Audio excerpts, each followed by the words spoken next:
మరి సహోదరులందరూ ఎలా ఉన్నారు? సంతోషంగా, ఆనందంగా ఉన్నారా? మరి సంఘానికి వచ్చిన మనం అందరము సంతోషంగా, ఆనందంగా ఉండాలి. ఎందుకు సంతోషంగా, ఆనందంగా ఉండాలి? దేవుడు మనల్ని సజీవ లెక్కలో ఉంచుకొని ఆయన సన్నిధిలోనికి నడిపించి, ఆయన ఆత్మతోనూ, సత్యంతోనూ ఆరాధించుకొనటానికి ఇచ్చిన గొప్ప ధన్యత భాగ్యమును బట్టి దేవునికి కృతజ్ఞతాస్తుతులు స్తోత్రములు చెల్లించ బద్దులమై ఉన్నాం ప్రియులారా. సహోదరులమైన మనము ఒకరికొకరు వందనములు చెల్లించుకోవాలని బైబిల్లోని ఆత్మనిర్మము సూచిస్తుంది. దాన్ని మనము అర్థం చేసుకుంటూ మన ఆత్మీయ జీవితంలో అన్వయింపజేసుకుంటూ ముందుకు సాగుదాము పిల్లారా. మరి సంఘంగాను సమాజంగాను కూడుకున్న మనము మరి ఈరోజు చాలా అద్భుతమైన అంశము నేర్చుకుందాం పిల్లారా. ఈరోజు నేర్చుకునే అంశము పిల్లరా, మరి క్రైస్తవులు దేవునికి లెక్క అప్పగించాలి. ఈరోజు అంశము పిల్లరా, సంఘానికి వచ్చిన మనము చాలా అద్భుతమైన అంశము నేర్చుకున్నాం పిల్లరా. క్రైస్తవులు దేవునికి లెక్క అప్పగించాలి అనే అంశము పిల్లరా. మరి మూల వాక్యాన్ని చదువుకుందాం పిల్లరా. రోమిలకు రాసిన పత్రిక 14వ అధ్యాయము 12వ వచనం పిల్లరా. రోమిలకు రాసిన పత్రిక 14వ అధ్యాయము 12వ వచనం అని రాయబడి ఉన్నది గనుక మనలో ప్రతివాడు తన్ను గురించి దేవునికి లెక్క ఒప్పగింపవలెను అని రాయబడి ఉన్నది పిల్లారా. మరి పిల్లారా, మరి రోమా సంఘంతో పౌలు గారు మరి చెప్తున్నాడు పిల్లారా, అని రాయబడి ఉన్నది కనుక మనలో ప్రతివాడు తన్ను గురించి దేవునికి లెక్క అప్పగించవలెను అనే అంశం పిల్లారా. మరి ఈ అంశమును మనము ఎందుకు నేర్చుకోవాలి అనేది మనం ఆలోచన చేసినట్లయితే పిల్లారా, చూడండి పిల్లారా, ఒక యజమాని ఉన్నాడు. ఆ యజమానికి పనివారు ఉన్నారు. ఆ పనివారికి యజమాని దేశాంతరము వెళ్తున్నప్పుడు వారి సామర్థ్యమును బట్టి వారికి ఒక తలంతులు ఇచ్చాడు. ఒకరికి 5 తలంతులు ఇచ్చాడు, ఒకరికి 2 తలంతులు ఇచ్చాడు, ఒకరికి 1 తలంతు ఇచ్చాడు.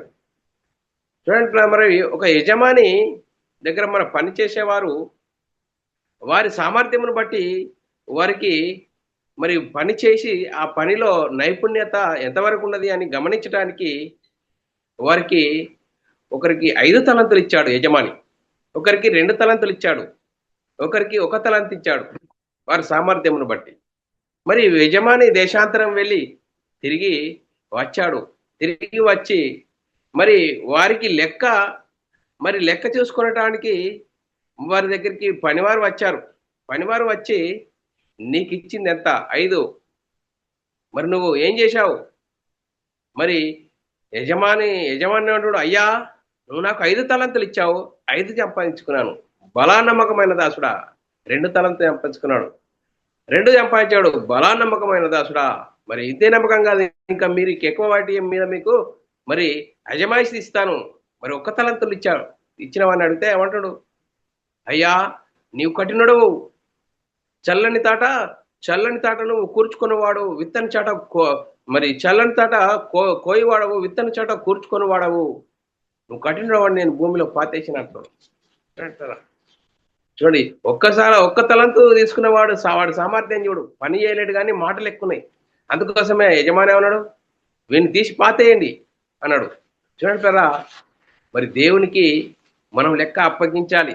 క్రీస్తునందు విశ్వాసం ఉంచి మరి సువార్తను విని హృదయంలో పశ్చాత్తాపం కలిగి మారు మనసు పొంది మరి పాపక్షమాపణ ప్రతివాడు యేసుక్రీస్తు నామములో బాప్తీసం పొందిన మనము, మరి క్రీస్తు మహిమను ధరించుకున్న మనము, సంఘములో చేర్చబడిన మనము, మనకున్న మహిమ మనకు అర్థమవుతుందా? మనకున్న మహిమను గురించి దేవుడు మనము ఒక పరలోకం నుంచి ఈ లోకానికి పంపించాడు. ఈ లోకంలో మనము మన ఇష్టానుసారమైన జీవితం జీవించినప్పుడు మన కోసము తన ప్రియకుమారుని పాప శరీర ఆకారంతో ఈ లోకానికి పంచి మన నిత్యం యేసుక్రీస్తు శిలువలో మన కోసం బలియాగం గావించాడు.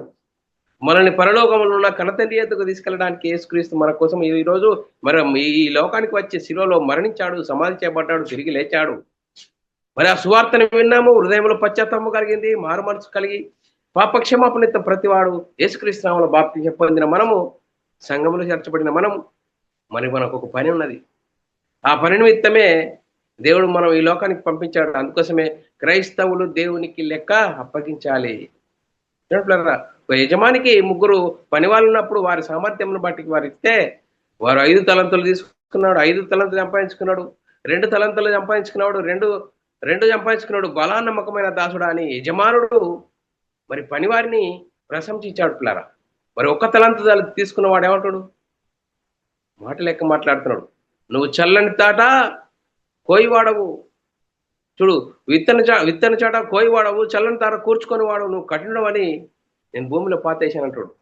నువ్వు నువ్వు తీసుకున్న ఆ తలంతో సౌకర్యాలు ఏదా ఉంచేవాడి ఉంచితే నేను అచ్చి తీసుకునేవాడిని, నువ్వు నన్ను ఆ మీదంగా మాట్లాడతావా, వీడిని పాతేయండి అన్నాడు. అందుకోసమే దేవుని పని నిమిత్తం మనం భూమి మీదకి వచ్చిన మనము, క్రీస్తునందు విశ్వాసం వచ్చిన మనము, మనకు ఒక పని ఉన్నది. ఆ పనిని మనం ఏ విధంగా చేస్తున్నాం అనేది మనము ఈరోజు లేఖనానుసారంగా చూసుకుందాం పిల్లరా. మరి మనం ఆలోచన చేద్దాం పిల్లరా. మరి మనం ఆలోచన చేసినట్లయితే లేఖనం ప్రకారం మనం చూసుకుంటూ మనం ఒక యజమాని యొద్ద ఉన్నామని, ఆ యజమానికి మనం పని అప్పగించాలని మన మనసులో పెట్టుకోవాలి పిల్లరా. అందుకోసమే పరలోకమందున మనకు ఆ దేవుని పని నిమిత్తము ఈ లోకానికి వచ్చినాము, క్రీస్తునందు విశ్వాసం వచ్చిన మనం. యేసుక్రీస్తు అయితే ఏ విధంగా భూమి మీద దేవుని పనిని నెరవేర్చాడో మనకు కూడా ఒక్కొక్క పని ఉన్నది. ఆ పనిని నెరవేర్చే వారంగా ఉండాలి. అందుకోసమే మనము తన ఎదుట పరిశుద్ధులమును నిర్దోషులమై ఉండవాలని జగత్తు పునాది వేయబడక మునిపే ప్రేమ చేత క్రీస్తులో మనల్ని ఏర్పరచుకున్నట్లరా. దేవుని సంకల్పం చూడండి, మనము తన ఎదుట, దేవుని ఎదుట నిర్దోషులము పరిశుద్ధులమై ఉండాలని జగత్తు పునాది వేయబడక మునిపే ప్రేమ చేత క్రీస్తులో మనల్ని ఏర్పరచుకున్నాడు పిల్లరా. మరి మనం పిల్లరా, మనం ఆలోచన చేసినట్లయితే ఆ పనిని మనం కలిగి దేవుని ఎదుట యోగ్యుని గాను, మనుషుల ఎదుట కాదు. మనుషుల ఎదుట మనము వాళ్ళు అదే సర్టిఫికెట్ ఇవ్వాలని కాదు, దేవుని ఎదుట యోగ్యుని గాను, సిగ్గుపడనక్కరలేని పనివాని గాను, సత్యవాక్యమును సరిగా ఉపదేశించువాని నిన్ను నీవే దేవునికి కనపరుచుకుంటూ జాగ్రత్త పడుము. ఏమంటుంది వాక్యము? దేవుని ఎదుట యోగ్యుని గాను, సిగ్గుపడనక్కరలేని పనివాని గాను, సత్యవాక్యమును సరిగా ఉపదేశించువాని గాను నిన్ను నీవే దేవునికి కనపరుచుకున్నట్టు జాగ్రత్త కలిగి ఉండాలి. అందుకోసమే యేసుక్రీస్తు ఈ లోకంలో దేవుని పనిని ఎలా జరిగించాడు? యేసుక్రీస్తు మరి ఈ లోకానికి వచ్చి ఇష్టానుసారంగా జీవించలేడు పిల్లరా. 12 ఏట నేను నా తండ్రి పనుల మీద ఉండాలని మీరు ఎరగారా? యెరూషలేము వెళ్ళారు. తిరిగి ప్రయాణంలో ఆయన మరి అక్కడనే మరి తర్కిస్తూ ఉన్నప్పుడు తల్లిదండ్రులు ఏమంటారు? కుమారుడా, ఎందుకు ఇలా చేసేటివి? నీ తండ్రి నేను గురించి వెతుకుతున్నాము అంటే 12 ఏట నేను నా తండ్రి పనుల మీద ఉండాలని మీ ఎరగరా అంటాడు పిల్లరా. అందుకోసమే యేసుక్రీస్తు ఈ లోకానికి వచ్చి దేవుని పనిని చేశాడు పిల్లరా. యోహాను సువార్త 17వ అధ్యాయం 4వ వచనంలో, చేయుటకు నీవు నాకు ఇచ్చిన పనిని నేను సంపూర్ణంగా నెరవేర్చి భూమి మీద నిన్ను మహిమపరిచితిని తండ్రి.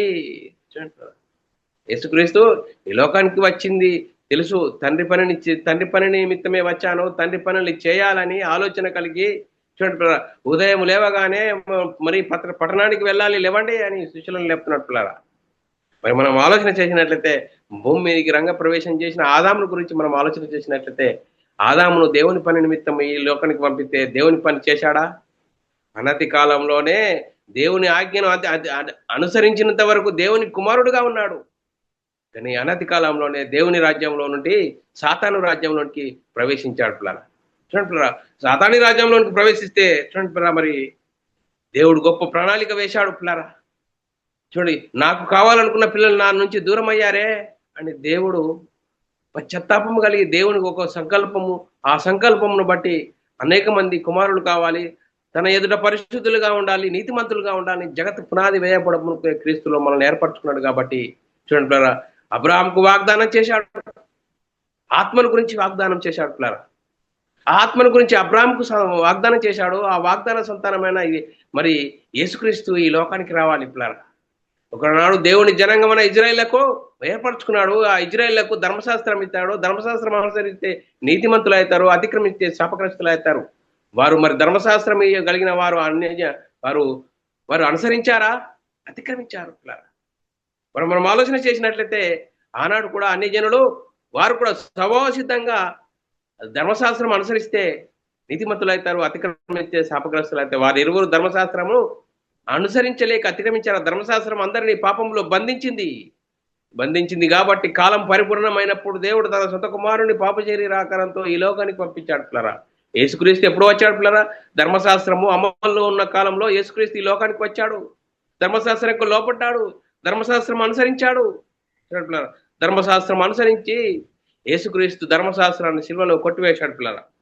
అందుకోసమే కొట్టివేసి మరణించి సమాధి చేసి మూడో దినంలో తిరిగి లేచి పరలోకానికి వెళ్ళి పరలోకంలో పరిశుద్ధాత్మని పంపిస్తే పరిశుద్ధాత్మని పొందుకున్న 12 మంది యేసుక్రీస్తు మరణ సమాధి పునరుత్థానం గురించి స్వార్థను ప్రకటించారు. అందుకోసమే మనము తన అడుగు జాడలలో నడవాలని మనకు మాదిరిగా ఉంచిపోయాడు పిల్లరా. మనకు మాదిరిగా ఉంచిపోయాడు. ఆ మాదిరి ఏంటి అంటే మనము సత్క్రియలు చేయుటకు మనము క్రీస్తునందు సృష్టింపబడిన వారమట. ఎఫెసీయులకు రాసిన పత్రిక 2వ అధ్యాయం 10వ వచనంలో, మరియు వాటి యందు మనము నడుచుకునే వాళ్ళని దేవుడు ముందుగా సిద్ధపరిచిన సత్క్రియలు చేయుటకై మనము క్రీస్తునందు సృష్టింపబడిన వారమై ఆయన చేసిన పని అయి ఉన్నాము.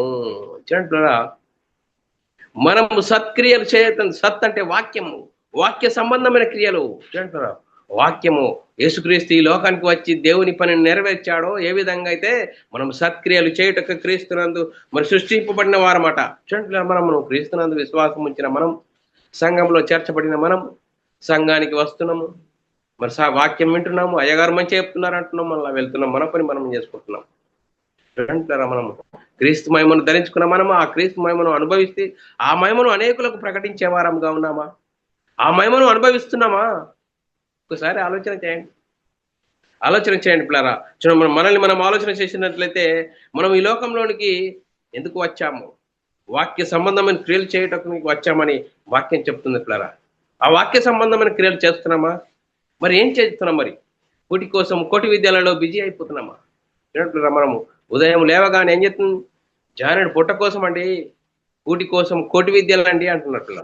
మరి కూటి కోసము కోటి విద్యలండి, ఆ విద్యలను నడిపించే ఈ ఆత్మ కనిపించే శరీరంలో కనిపించిన ఒక ఆత్మ ఉన్నది.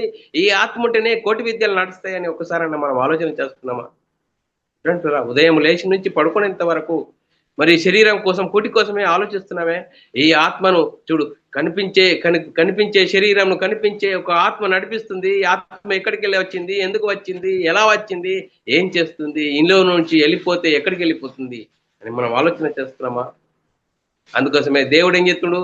మరి చూడండి, మనం ఆలోచన చేసినట్లయితే 1 కొరింథీయులకు రాసిన పత్రిక 6వ అధ్యాయం 13వ వచనము, భోజన పదార్థములు కడుపు భోజన పదార్థములకు నియమింపబడి ఉన్నది, దేవుడు వాటిని నాశనం చేయనట. చూడండి, ఏం చేస్తున్నాడు? మరి వాటి కోసం కోటి విద్యలను మనం బిజీ అయితే ఏం చేస్తాడు దేవుడు? మరి భోజన పదార్థములు కడుపు భోజన పదార్థములు అంటున్నది. మేము కడుపులకు చేరాలి. చూడండి, కడుపులకు చేరాలి భోజన పదార్థములు. మరి భోజన పదార్థంలో కడుపు భోజన పదార్థములకు నియమింపబడినది, దేవుడు వాటిని నాశనం చేయను. చూడండి, మరి కుటి కోసం కోటి విద్యలని వృధా అంటున్నాడు. చూడండి, మనము ఆలోచన చేయాలి. కనిపించే శరీరంలో కనిపించిన ఒక ఆత్మ ఉన్నది. ఈ ఆత్మను గురించి మనం ఆలోచన చేస్తున్నామా? ఎలాంటి జీవితం జీవిస్తున్నాం?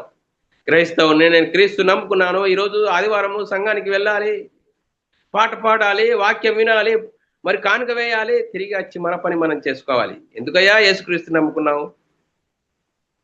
నేను మనమై ఉన్న ఆత్మ రక్షణ కోసము, నిత్య జీవం కోసము, పరలోకానికి చేరాలి, దేవుని కుమారులుగా భూమి మీద జీవించాలి, క్రీస్తు మహిమను అనుభవించి ఆ మహిమను అనుభూతి పొందుతూ ఆ మహిమను అనేకులకు పంచే విధంగా మన బ్రతుకులో మనం ఎలాంటి బతుకుతున్నాము? అందుకోసమే పౌలు గారి జీవితంలో మనం ఆలోచన చేసినట్లయితే పౌలు గారు ఏమంటున్నాడు? నా బ్రతుకు మూలంగానైనాను సరే, చావు మూలంగానైనాను సరే, క్రీస్తు నా శరీరం అందు గణపరచబడాలని. అపోస్తులైన పౌలు గారు కొత్త నిబంధన సుమారు పట్టాల పత్రికలు రాసిన మహానుభావుడు ఏమంటాడు? నా బ్రతుకు మూలంగానైనాను సరే, చావు మూలంగానైనాను సరే, నా శరీరం అందు క్రీస్తు గణపరచబడునని అంటున్నాడు. ఫిలిప్పీయులకు రాసిన పత్రిక 1వ అధ్యాయం 19వ వచనంలో మనం చదువుకున్నట్లయితే, మరియు నేను ఏ విషయంలోనూ సిగ్గుపడక ఎప్పటి వలనే ఇప్పుడునో పూర్ణ ధైర్యంతో బోధింపవలనని నా బ్రతుకు మూలముగానైనాను సరే, చావు మూలముగానైనాను సరే, క్రీస్తు నా శరీరం అందు గణపరచబడునని అంటున్నాడు పిల్లరా. అందుకోసమే మనం ఆలోచన చేసినట్లయితే పిల్లరా, యేసుక్రీస్తు ఈ భూమి మీద ఎలా జీవించాడు?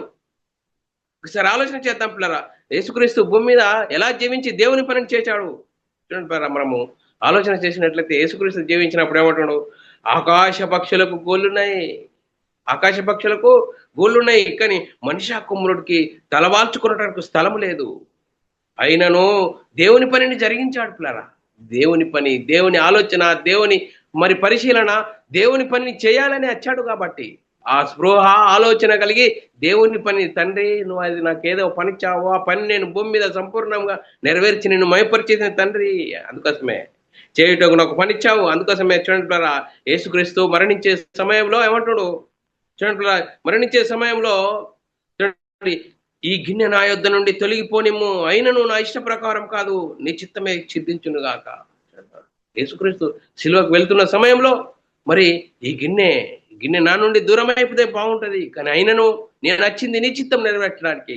మత్తయి సువార్త 26వ అధ్యాయం 38-39 వచనాల్లో లేఖనం చదువుకున్నట్లయితే, అప్పుడు యేసు మరణమైన మరణమగునంతగా నా ప్రాణం బహుగా దుఃఖంలో మునిగి ఉన్నది, మీరు ఇక్కడ నిలిచి నాతో కూడా మెలకుగా ఉండుడని శిష్యులతో చెప్తున్నాడు.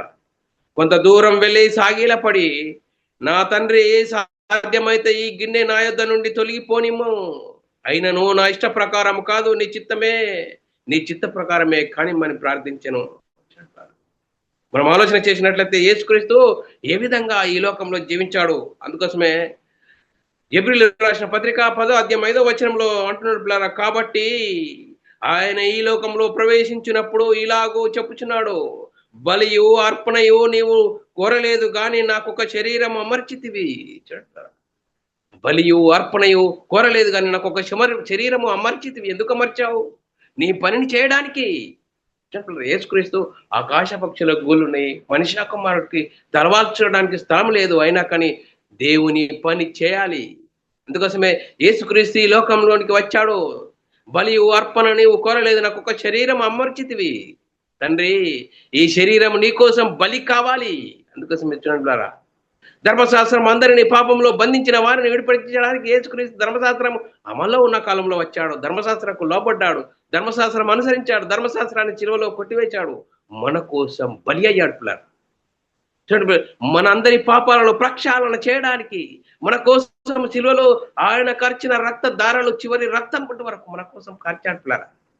కార్చాడు, మరణించాడు, సమాధి చేపట్టాడు, 3వ రోజున తిరిగి లేచి పరలోకానికి వెళ్ళి పరలోకంలో పరిశుద్ధాత్మను పంపితే ఆ పరిశుద్ధాత్మను పొందుకున్న 12 మంది యేసుక్రీస్తు మరణ సమాధి పునరుద్ధానం గురించి మరి సువార్తను ప్రకటించారు. ఆ సువార్తను విన్నవారు హృదయంలో పశ్చాత్తాపం కలిగి మారుమనసు కలిగింది, మారుమనసు పొంది పాపక్షమాపణ ప్రతి వాడు యేసుక్రీస్తు నామములో బాప్తీసం పొందాలి. అప్పుడు బాప్తీసం పొందిన తర్వాత క్రీస్తు మహిమను ధరించుకున్నారు. క్రీస్తు మహిమను ధరించుకున్న మనము ఏం చేయాలి?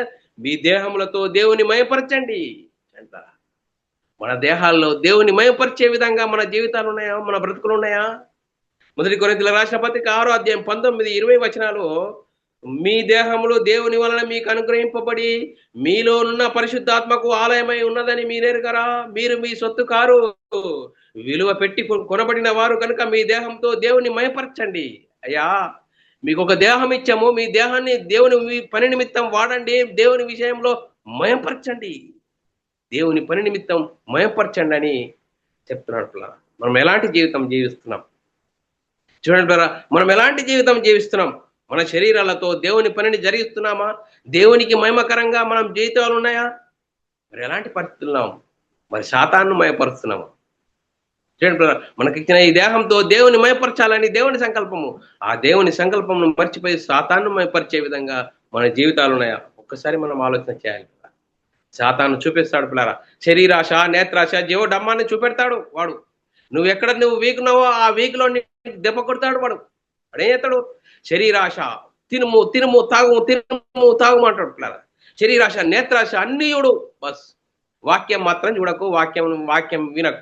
చూడండి పిల్లరా, వాక్యాన్ని చదవడానికి మనకు అన్ని నేత్రాలు ఇస్తే ఆ వాక్యం మాత్రం వినకు, అన్ని చూడు అంటున్నాడు పిల్లరా.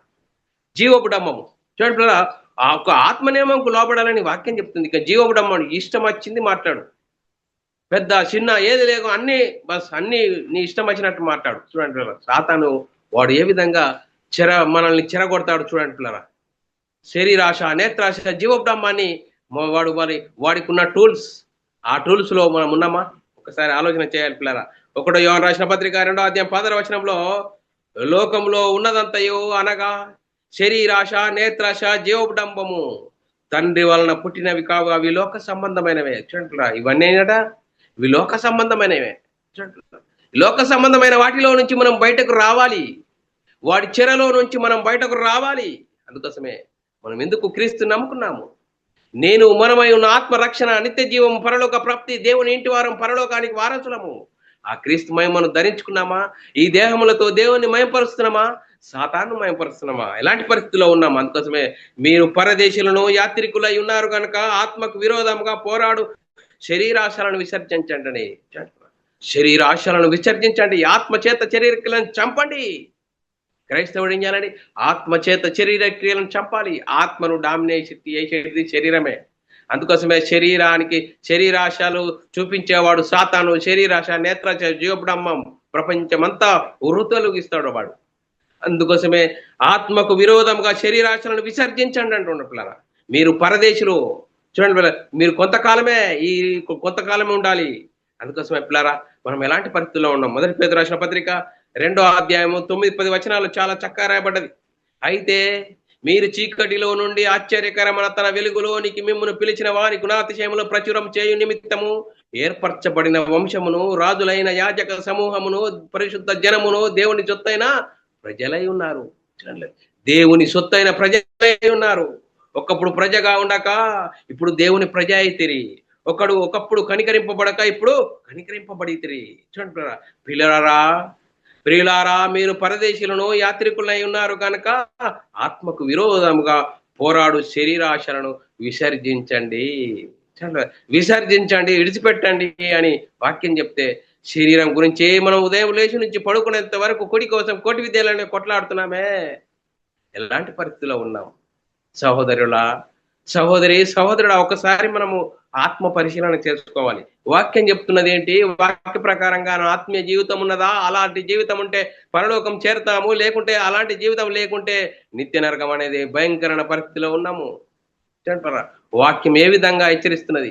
ఆ వాక్య ప్రకారంగా మనం లేకుంటే ఏంటి, పరలోకం చేరుతామా? ఆలోచన చేయాలి. చూడండి, మనం ఎలాంటి పరిస్థితిలో ఉన్నాం? మనం ఒక పరుగు పందెంలో ఉన్నాము. ఆ పరుగు పందెంలో ఏ విధంగా ఉన్నాం? మితముగా ఉండి పరిగెత్తాలి, బహుమానం పొందాలనే ఒక ఆశ కలిగి ఉండాలి. చూడండి పిల్లరా, మరి మనం ఆలోచన చేద్దాం పిల్లరా. మీరు బహుమానం పొందినట్లు పరిగెత్తుడి, అన్ని విషయంలో మితంగా ఉండండి, లిమిట్. అందుకోసం 1 కొరింథీయుల రాసిన పత్రిక 9వ అధ్యాయం 24వ వచనంలో కొరింథీ సంఘంతో పౌలు గారు అంటున్నాడు, పందెపు రంగమందు పరిగెత్తు వారందరూ పరిగెత్తుదురు గాని ఒక్కడే బహుమానం పొందునని మీకు తెలియదా? అటువలే మీరు బహుమానం పొందినట్లు పరిగెత్తుడి మరియు పందెమందు పోరాడు ప్రతివాడు అన్ని విషయముల యందు మితముగా ఉండవలను. వాడు క్షేమైన కిరీటం పొందుటకును, మనమైతే అక్షయమైన కిరీటం పొందుటకు మితముగా ఉన్నాము. చూడంటారా, ఈ లోక విషయంలో చెప్తున్నాడు. అక్షయమైన కిరీటం కోసము లిమిట్ ఉన్నది. ఒక పరుగు పందెం కోసము శరీర సాధన చేస్తాడు. ఆ సాధనలో లిమిట్ గా ఉండాలని చెప్తారు. లిమిట్, ఎక్కువ ఫుడ్ తినద్దు, లిమిట్ గా ఉండాలి. అన్ని తినద్దు, ఏదో కొన్ని తినాలి, లిమిట్ ఉంటుంది. కానీ మరి ఈ క్షయమైన వాటి కోసమే ఇంత లిమిటేషన్ ఉన్నప్పుడు ఆత్మ విషయంలో మనం ఎంత లిమిట్గా ఉండాలి? అక్షయమైన కిరీటం కొరకు, అక్షయమైన కిరీటం కోసము అక్షయమైన కిరీటం కొరకు మనం అన్ని విషయంలో మితముగా ఉండాలి. అందుకోసమే శరీరాశలను విసర్జించండి. శరీరము ఆత్మను డామినేట్ చేసేది శరీరమే. శరీరానికి ఆశలు కల్పించేవాడు సాతానున్నాడు. వాడి నుండి దూరం కావాలి, వాడిని విసర్జించాలి. అందుకోసమే మీ అవయవాలలో పోరాడు భోగెచ్చలు జరుగుతున్నాయి. మీ అవయవాలలో పోరాడు భోగెచ్చలు. అందుకోసమే యాకోబు రాసిన పత్రిక 4వ అధ్యాయం 1-2 వచనంలో చాలా చక్కగా రాయబడ్డది. ఈరోజు ప్రపంచంలో జరుగుతున్న పరిస్థితులను చూస్తుంటే యుద్ధాలు, ఘోరాలు ఇవన్నీ జరుగుతున్నాయి.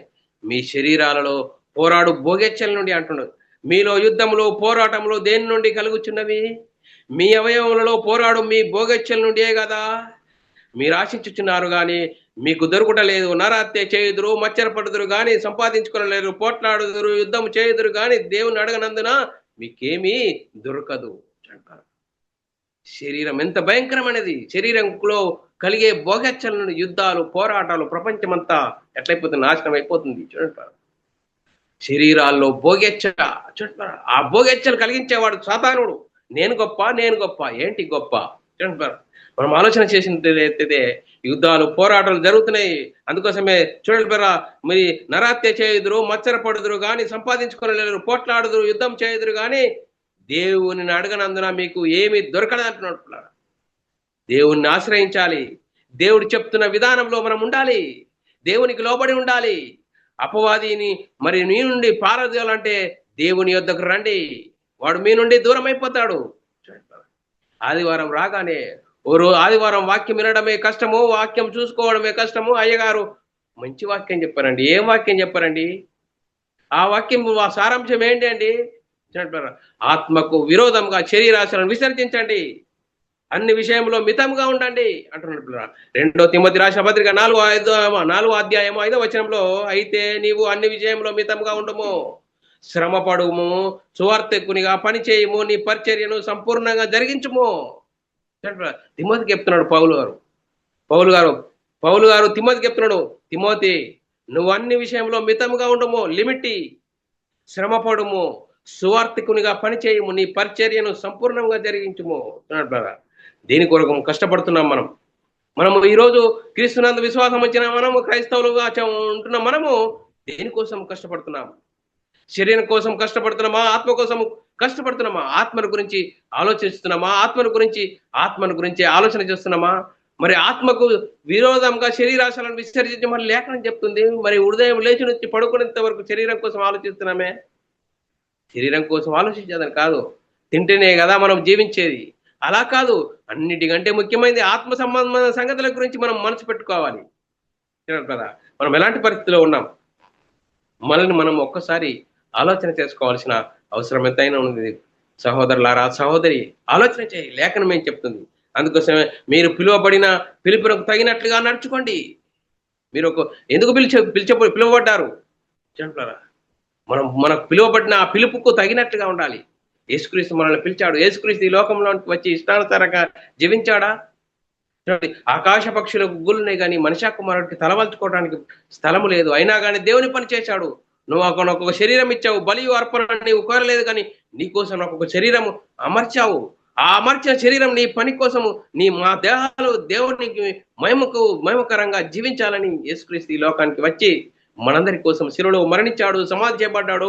3వ రోజున తిరిగి లేచి పరలోకానికి వెళ్ళి పరలోకంలో పరిశుద్ధాత్మను పంపితే ఆ పరిశుద్ధాత్మను పొందుకున్న 12 మంది యేసు క్రీస్తు మరణ, సమాధి, పునరుద్ధానం గురించి సువార్తను ప్రకటించారు. ఆ దేవునికి లెక్క అప్పగించాలి. ఈ భూమి మీద కొన్ని రోజులే బతుకుతాము, ఆ బ్రతికిన బతుకులు చాలా చక్కగా బతకాలి, దేవునికి మహిమకరంగా జీవించాలని అపొస్తలులు జీవించారు. అందుకోసమే మనము పిలువబడిన పిలుపునకు తగినట్లుగా ఉండాలి. ఎఫెసీయులకు రాసిన పత్రిక 1వ అధ్యాయం 2వ వచనంలో, మీరు పిలువబడిన పిలుపునకు తగినట్లుగా దీర్ఘశాంతంతో కూడిన సంపూర్ణ వినయంతోను సాత్వికంతోను నడుచుకునేవలను. మనం ఎలాంటి పరిస్థితిలో ఉన్నాం? మీరు పిలువబడిన పిలుపునకు తగినట్లుగా నడుచుకోవాలంటున్నట్లారా. అందుకోసమే ఫిలిప్పీల రాసిన పత్రిక 1వ అధ్యాయం 27వ వచనంలో అపొస్తలుడైన పౌలు గారు ఫిలిప్పీ సంఘంతో మాట్లాడుతున్నాడు. నేను వచ్చి మిమ్మును చూసినను రాకపోయినను ఏ విషయంలోనూ ఎదిరించి వారికి బెదరక అందరూ ఒక్క భావంతో సువార్త విశ్వాస పక్షమున పోరాడుచు ఏక మనసు గలవారై నిలిచి ఉన్నారని నేను మిమ్మును గురించి వినులాగున మీరు క్రీస్తు సువార్తకు తగినట్టుగా ప్రవర్తించుకోండి. సువార్త ఏం చెప్తుంది? ఆ సువార్త ప్రకారంగా మనం తగినట్టుగా ప్రవర్తించండి మన జీవితాల్లో. అందుకోసమే మీరు జాలి గల మనస్సును, దయాలత్వమును, వినయమును, సాత్వికమును, దీర్ఘశాంతమును ధరించుకోండి. క్రైస్తవులకు ఏం చేయాలి? జాలి గల మనస్సు, దయాలత్వము, వినయము, సాత్వికము, దీర్ఘశాంతం కలుచుకోండి. కొలసీయులకు రాసిన పత్రిక 3వ అధ్యాయం 12వ వచనం, కాగా దేవుని చేత ఏర్పరచబడిన వారును పరిశుద్ధులను ప్రియులైన వారికి తగినట్టుగా మీరు జాలి గల మనస్సును, దయాలత్వమును, వినయమును, సాత్వికమును, దీర్ఘశాంతమును ధరించుకోండి. అలాంటి జీవితం కలిగి ఉన్నామా పిల్లరా? మనం ఎలాంటి పరిస్థితిలో ఉన్నాం? ఈ లోకము అనుభవించి వారు అమితముగా అనుభవింపకుండానట్లు ఉండవాలని లోక నటన గతించుచున్నది. చూడరా, ఈ లోక నటన గతించుతున్నది. మనకొక సమయం ఉన్నది. ఆ సమయంలో మనం వచ్చిన పని మనం తెలుసుకోవాలి. ఆ పనికి సార్థకత మనము ఆ సార్థకతను దక్కించుకోవాలి. మొదటి కొరింథీయుల రాసిన పత్రిక 7వ అధ్యాయం 30, 31, 32 వచనాల్లో చాలా చక్కగా రాయబడ్డది. ఏడ్చువారు ఏడవనట్లును, సంతోషపడువారు సంతోషపడనట్లును, కొనువారు కొనినది తమది కానట్లును, ఈ లోకము అనుభవించువారు అమితముగా అనుభవింపనట్టును ఉండవలెను. ఏలయనగా ఈ లోకపు నటన గతించుచున్నది. చూడండి, లోక నటన గతించుచున్నదట. చూడండి, మనం ఎలాంటి పరిస్థితిలో ఉన్నాం. మనకు ఒక నటన ఉన్నది. ఆ నటన కాలం అయిపోతే మన పరిస్థితి ఏంటి? మనం ఎందుకు వచ్చామో, ఎక్కడి నుండి వచ్చామో, ఈ కనిపించే శరీరంలో కనిపించే ఒక ఆత్మ ఉన్నది. ఆత్మ ఎంతకాలం ఉంటుంది ఇందులో నుంచి వెళ్ళిపోతే ఎక్కడికి వెళ్ళిపోతుంది? మనం ఆలోచన చేయాలి. అందుకోసమే మనం ఆలోచన చేసి, మరి యేసుక్రీస్తు ఈ లోకంలో ఏ విధంగా జీవించాడు, అపొస్తలుడైన పౌలు గారు ఏ విధంగా జీవించారు, అపొస్తలుడు ఈ లోకంలో ఎలా జీవించారు, మరి క్రీస్తునందు విశ్వాసం ఉంచిన నీవు నేను ఏ విధంగా జీవిస్తున్నాం? అందుకోసమే పిల్లరా మనం ఆలోచన చేయాలి. యేసుక్రీస్తు సంఘమునకు మాదిరిగా ఉంచిపోయి అలాగే చేశాడు పిల్లరా.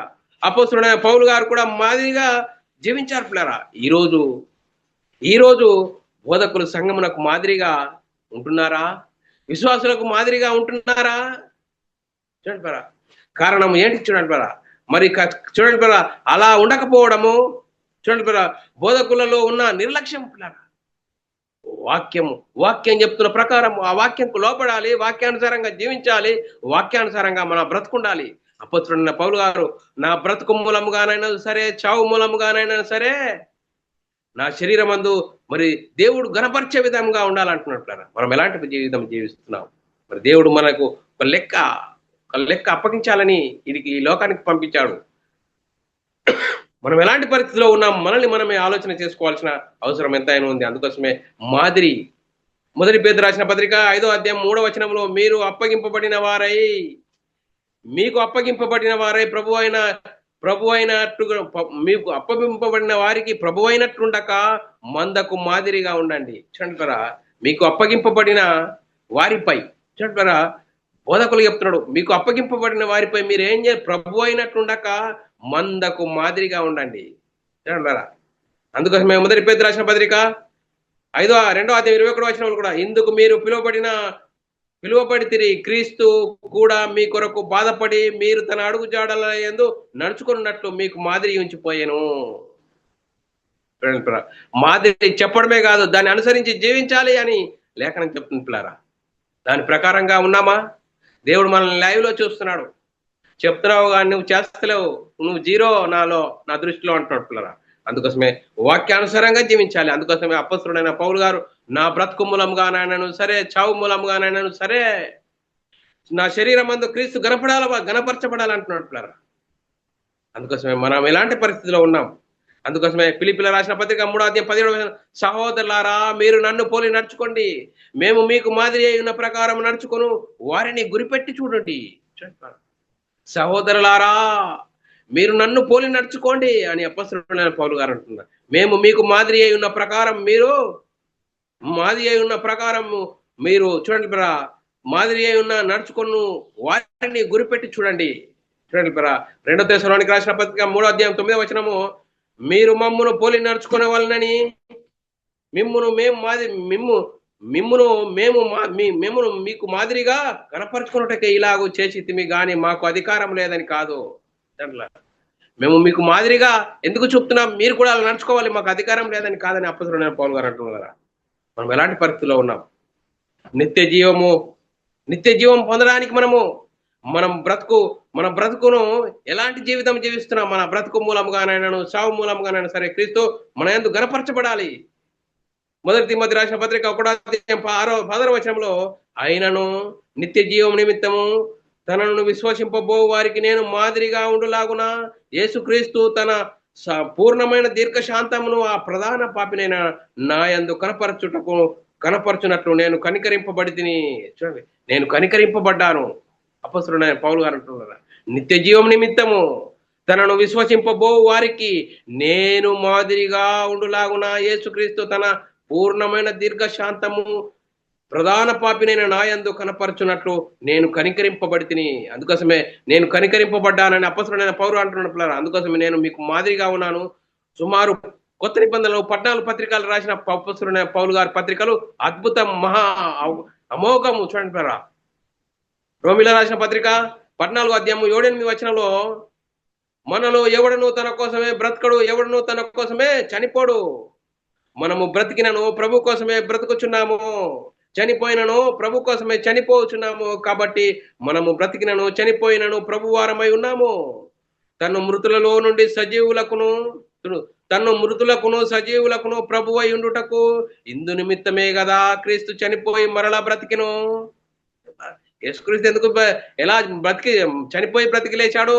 తాను మృతులకును సజీవులకును ప్రభువై ఉండుటకు ఇందు నిమిత్తమే కదా క్రీస్తు చనిపోయి మరలా బ్రతికెను.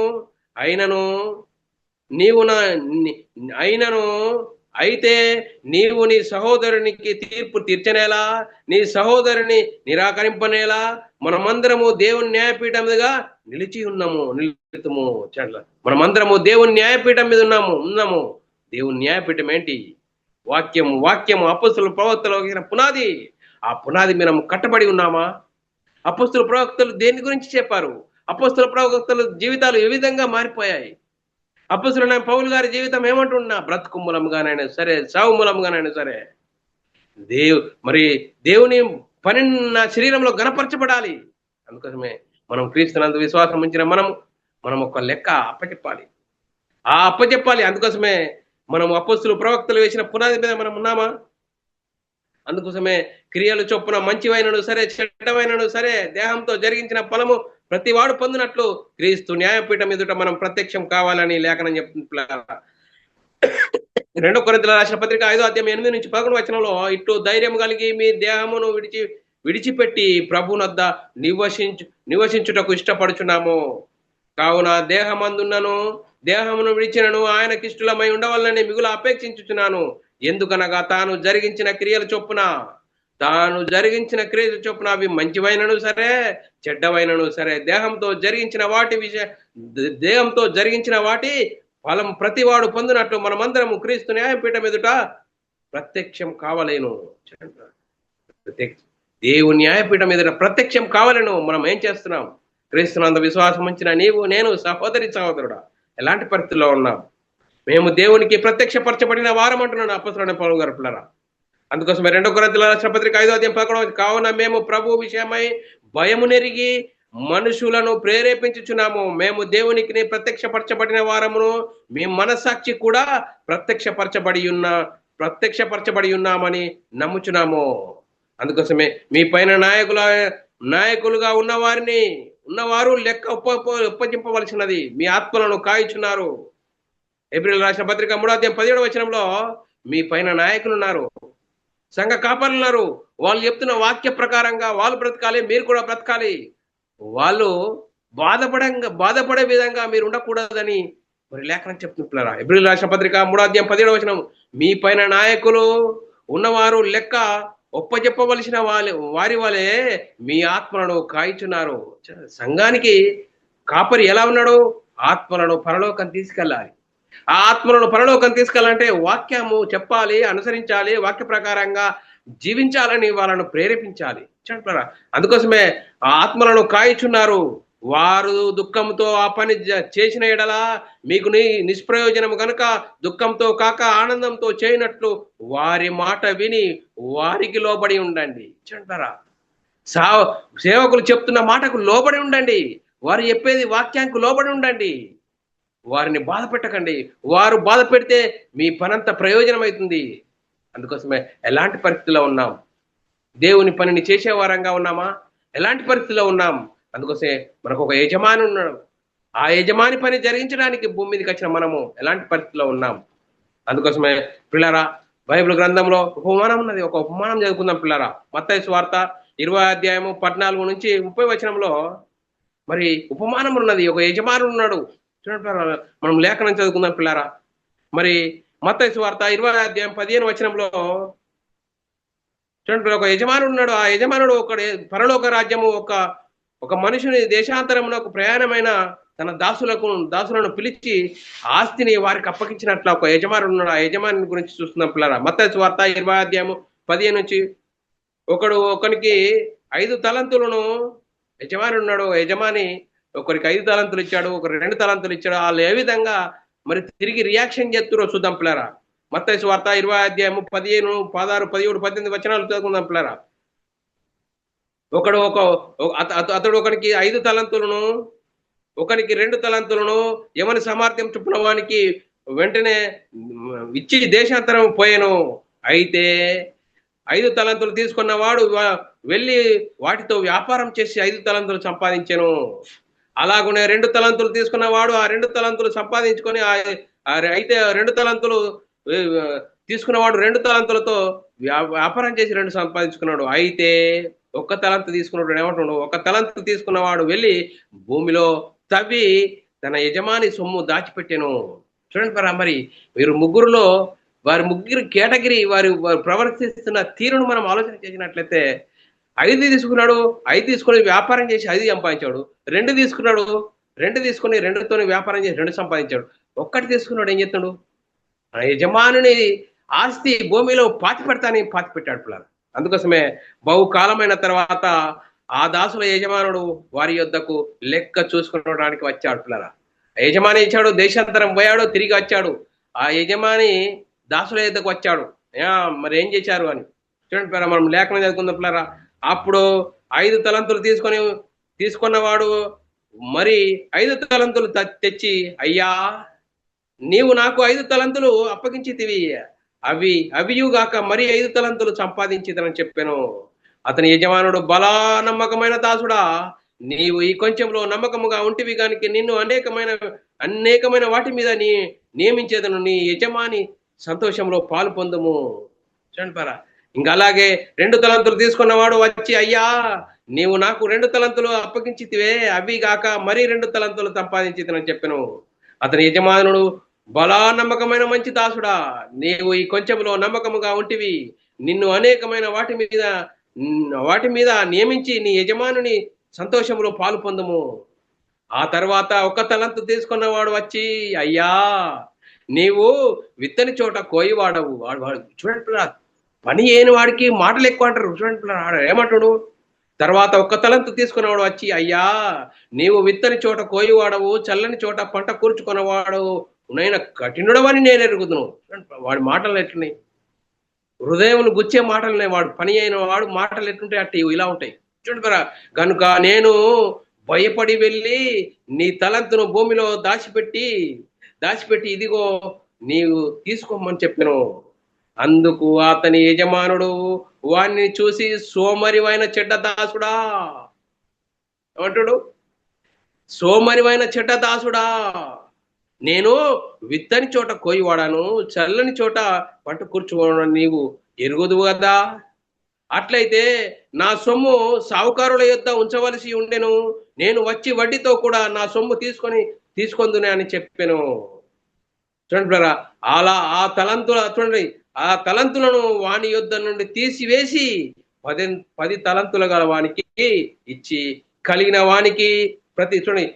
ప్రతి వానికి ఇయ్యబడను, అతనికి సమృద్ధి కలుగును, లేని వాని యొద్ద నుండి వానికి కలిగినది తీసివేయబడును. మరియు చూడండి బ్రదరా, మరియు పనికి మాలిన ఆ దాసుని ఏమంటాడు? వెలుపలి చీకటిలో త్రోసివేయుడి, అక్కడ ఏడుపును పళ్ళు కొరుకుటాయి ఉండును. యజమానుడికి కోపం వచ్చే విధంగా వాడు వివరించాడు. వాడి మాటలు అలా ఉన్నాయి. అందుకోసమే వీడిని తీసుకుపోయి వేసేయండి అంటాడు. చూడండి పిల్లరా, ఎలాంటి పరిస్థితిలో ఉన్నాం మనం, ఏ కేటగిరీలో ఉన్నాం? ఈ ముగ్గురిలో మనము సహోదరుడా, వాక్యం వింటున్న సహోదరుడా, మనం ఏ కేటగిరీలో ఉన్నాం? యజమానుడు బలా నమ్మకమైన దాసుడా, మరి నీ యజమాని పాలలో నీకు మరి సంతోషం కలిగే విధంగా ఉన్నావు? బలా అనే విధంగా ఉన్నామా? చెడ్డ దాసుడా అనే విధంగా ఉన్నామా? వాక్యం వింటున్నా మనము దేవునికి క్రైస్తవులు లెక్క అప్పగించాలి. ఆ లెక్క అప్పగించే విధంగా ఉన్నామా? యేసుక్రీస్తు ఈ భూమి మీద ఏ విధంగా జీవించాడు చూడండి. ఆకాశ పక్షులకు గొల్లున్నాయి, మనిషి కుమారుడికి తలవాల్చుకోవడానికి స్థలము లేదు. అయినా నాకు ఒక శరీరం అమర్చితివి, బలియు అర్పణను కోరలేదు, కానీ నాకు ఒక శరీరం అమర్చితివి, ఆ శరీరం నీ కోసం బలి గావించాలి. తండ్రి, నువ్వు ఏదైతే పనిచ్చావో ఆ పని నేను సంపూర్ణంగా నెరవేర్చి నేను మయపరిచితిని తండ్రి అంటున్నట్లు అపోస్తలుడైన పౌలు గారు అంటుడు, నా బ్రతుకు మూలంగానైనాను సరే, చావు మూలంగానైనాను సరే, నా శరీరం అందు దేవుడు గణపరచబడాలి. అందుకోసే మీ దేహములు దేవుణ్ణి మయపరచాలి. మీరు విలువ పెట్టి కొనబడిన వారు కనుక మీ దేహములు దేవుణ్ణి మయపరచండి అంటారా. మనం మయపరిచే విధంగా ఉన్నామా? మనం మయపరిచే విధంగా ఉన్నామా? మన దేహాలతో దేవుణ్ణి మయపరిచే విధంగా ఉన్నామా? ఇలాంటి పరిస్థితిలో ఉన్నాం. సహోదరి సహోదరుడా, క్రైస్తవులు దేవునికి లెక్క అప్పగించాలి. చూడండి, ఏంటి లెక్క? ఉదయం లేచి నుంచి పడుకునేంత వరకు దేని గురించి ఆలోచిస్తున్నావు? కోటి కోసం కోటి విద్యలో ఉన్నావా? ఈ కోటి విద్యలో ఉంటే వాడు సాతాను ఏం చేస్తాడు? శరీరాశ నేత్రాశ జీవటమ్మని చూపెడతాడు. తిను తాగు సంతోషించి నీ ఇష్టమైనట్లు జీవితం జీవించు అంటున్నాడు పిల్లలు. అలా జీవించు అని నిన్ను రెచ్చగొట్టి నిన్ను ఏం చేస్తాడు? నిత్య నరకానికి నడిపిస్తాడు పిల్లలు సాతాను. వాడి చెరలో నుంచి నువ్వు ఇకనైనా ఈ వాక్యాన్ని విని క్రీస్తునందు విశ్వాసం ఇచ్చిన మనము, యేసుక్రీస్తు అయితే ఈ భూమి మీద ఏ విధంగా అయితే దేవుని పనిని జరిగించాడో, అపొస్తలుడైతే పౌలు గారు కూడా నా బ్రతుకు మూలముగానైనా సరే, శరీరం నా చావు మూలముగానైనా శరీరం అందు గణపరచబడినట్లు, దేవుడు గణపరచబడినట్లు మనకిచ్చిన ఈ దేహాలతో దేవుని మయపరిచే విధంగా మనం ఉందాం పిల్లరా. సాతాను మరి వాడిని దూరం కొట్టేద్దాం పిల్లరా. మరి దేవుని ఎద్దకు వద్దాం, సాతాను మన నుంచి దూరం అయిపోతాడు పిల్లరా. చూడండి పిల్లరా, అప్పుడు మనం మన దేహాలు మనకిచ్చిన దేహాలతో దేవుని మయపరిచే విధంగా మనం ఉండి దేవుని సంతోషపరిచే కార్యక్రమాలు మనం చేద్దాం పిల్లరా. ఎంత భయంకర పరిస్థితిలో ఉన్నది పిల్లరా. అందుకోసమే క్రైస్తవులు దేవునికి లెక్క అప్పగించాలి పిల్లరా. మనం ఎలాంటి పరిస్థితిలో ఉన్నాం?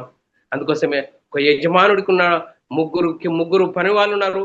ఆ పని వాళ్ళలో ఇద్దరు బలా అని యజమానుడు వారిని ప్రశంసించాడు. ఒక యజమాని ఒక పనిని వాడిని పాతేయండి అని చెప్పాడు. అందుకోసమే వాడిని పాతేసి వాడు ఒక్కడు చెప్పినట్టుగా మనం చెప్పకుండా, తండ్రి ఇంతవరకు నేను చేసిన పొరపాట్లు దయతో క్షమించాను, ఇకనైనా నీ పని చేయడానికి నాకు ఇచ్చిన ఈ దేహాన్ని దేవుని మయపరిచే విధంగా ఉండుటకు నీ కృపను అనుగ్రహించి మనం ప్రార్థన చేద్దాం పిల్లరా. మనం ఎలాంటి పరిస్థితిలో ఉన్నాం? మనల్ని మనమే ఆలోచించుకొని వాక్యం కప్పై చెప్పుకుంటూ మనమందరము దేవునికి మహిమ తెచ్చే వారంగాను ఘనత తెచ్చే వారంగా ఉంటూ ముందుకు సాగుదాం. ఇంతవరకు చెప్పబడిన లేఖనం ప్రతి ఒక్కరి హృదయంలో నీరు గట్టి ఫలింపజేయను గాక. ఆమెన్. అందరికీ వందనములు. దేవునికి స్తోత్రాలు.